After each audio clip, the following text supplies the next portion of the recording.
The gym is loud, the crowd electric.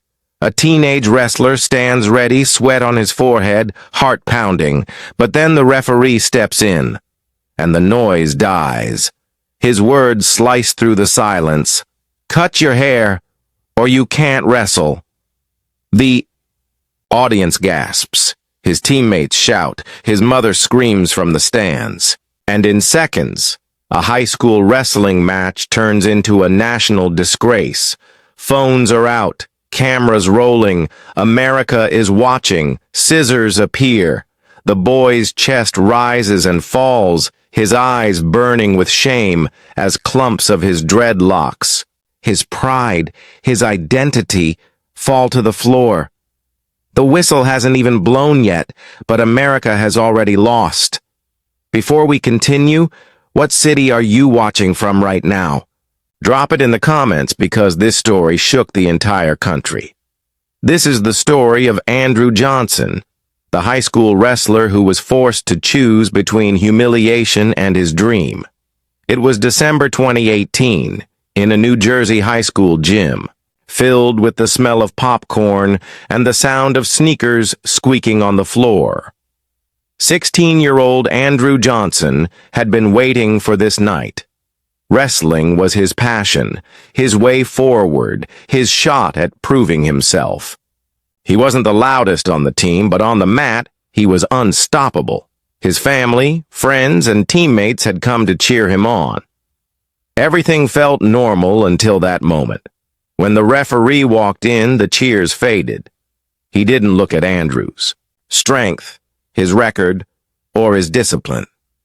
He looked only at Andrew's hair, dreadlocks carefully tied, representing not just style, but culture, history, and pride.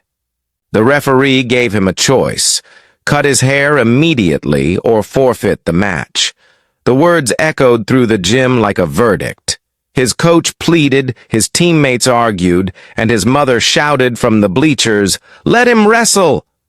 But the referee stood firm. Andrew's heart sank. He had trained all season for this moment. Forfeit, and everything would be gone. Compete, and he'd have to surrender a piece of himself in front of everyone. A trainer came forward with scissors. Phones came out. The gym fell into uneasy silence as Andrew sat still, his face stone cold, his pride cracking inside. Each snip was more than hair being cut. It was dignity stripped away. A cruel reminder that no matter how hard he worked, he could still be reduced to his appearance. The sound of scissors against his hair was the sound of racism in real time. The match began. Andrew's hair was jagged, uneven, his scalp exposed. His body was strong, but his spirit felt broken. Every move carried the weight of humiliation. He wasn't just wrestling an opponent. He was wrestling the eyes of everyone in the gym, and the shame forced upon him, and still he fought. He fought with tears in his heart and rage in his veins. And when the referee raised his hand in victory, the crowd didn't roar with pride. They sat in silence, some in disbelief, others in shame. Andrew had won the match, but America had lost its innocence that night. The video spread like wildfire. Millions watched, horrified, as a black teenager was forced to cut his hair just to compete. Celebrities, athletes, and activists spoke out. Civil rights groups demanded justice. The referee was eventually banned from officiating, but the scar on Andrew's dignity could never be erased.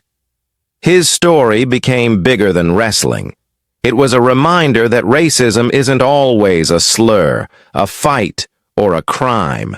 Sometimes it hides in rules, enforced by people in power who claim to be fair. That night, a young athlete's victory was overshadowed by America's ongoing struggle with discrimination. A boy, a pair of scissors, and a nation forced to watch. Andrew Johnson's story is more than a wrestling match. It's a mirror. held up to America. Do you think the referee was fair, or was this pure racism? Comment your city below. I want to see where people are watching this from.